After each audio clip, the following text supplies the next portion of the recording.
জানা যায় ১৯৯২ সালের আগস্ট মাসে চট্টগ্রাম থেকে খুলনার উদ্দেশ্যে রওনা হয়েছিল এমবি মুস্তাবি নামের জাহাজটি, কিন্তু মেহেন্দিগঞ্জের আলিমাবাদ কাজীরচর এলাকায় ঝড়ের কবলে পড়ে আরেকটি জাহাজের সাথে মুখোমুখি সংঘর্ষে তেঁতুলিয়া নদীর তলদেশে ডুবে যায় বিশাল জাহাজটি। স্থানীয়রা জানান, বরিশালের মেহেন্দিগঞ্জের তেঁতুলিয়া নদীর তীরে চর মিঠুয়ার মাটির নিচেই নিঃশব্দে শুয়েছিল ১৮০ ফুট দীর্ঘ ওই বিদেশি জাহাজ।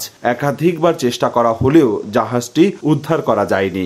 স্রোত আসিল বেশি নদীর, দুধে টাক খাইয়া বিকট একটা আওয়াজ হয়েছে। আওয়াজের কারণে এই এই জাহাজটা পিছনে ডাবিয়ে আছে, অর্থাৎ পিছনে পাঠিয়ে আছে, আর ওইটা খুলনা দিয়েই উড়ে গেছে গিয়া। ৩৫ বছর আগে এই জায়গা ডুবিয়া গেছে। ডুবিয়া যাওয়ার পরে অনেক মানুষে এইটা উড়াইতে আইছে, উড়াইতে পারে নাই। ৩ দফা গেছে গিয়া, না উড়াইতে গিয়া যেয়ারে এইয়ারা আর কি আইছে, এইয়ারা আইয়া এই জাহাজটা উড়াইতে আছে। আমরা এসে দেখছি পুরাতন একটা জাহাজ কাইটে উড়াইতে আছে, একটা বড় ইঞ্জিন দেখতে আছি এবং অনেক মালামাল কাইটে উড়াইতেছে, কাজ চলতে আছে।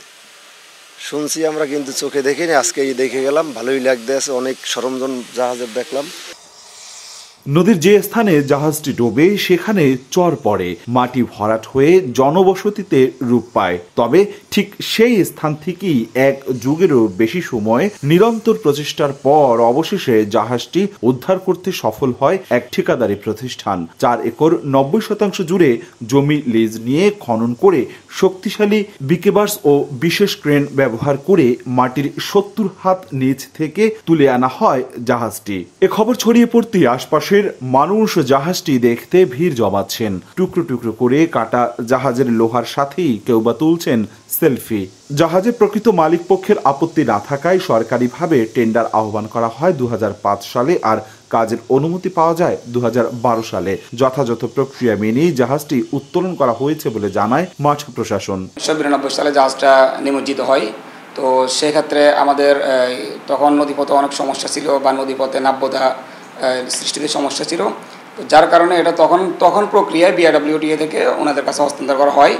কিন্তু বর্তমানে এটি নদীপথে নাই, বা আমার নদীর নাব্যতা কোনো সমস্যা নাই, বা নো চ্যানেলে কোনো সমস্যা নাই, এটা এখন ল্যান্ডের মধ্যে পতিত হয়ে গেছে। দীর্ঘ প্রায় ৪ দশক নদীর তলদেশে পড়ে থাকার পরও জাহাজের গায়ের রং প্রায় অক্ষত, প্লেটগুলো শক্ত আর মজবুত, দৃশ্যমান ইঞ্জিন দামি বলছেন সংশ্লিষ্টরা। অপূর্ব অপু, সময় সংবাদ, বরিশাল।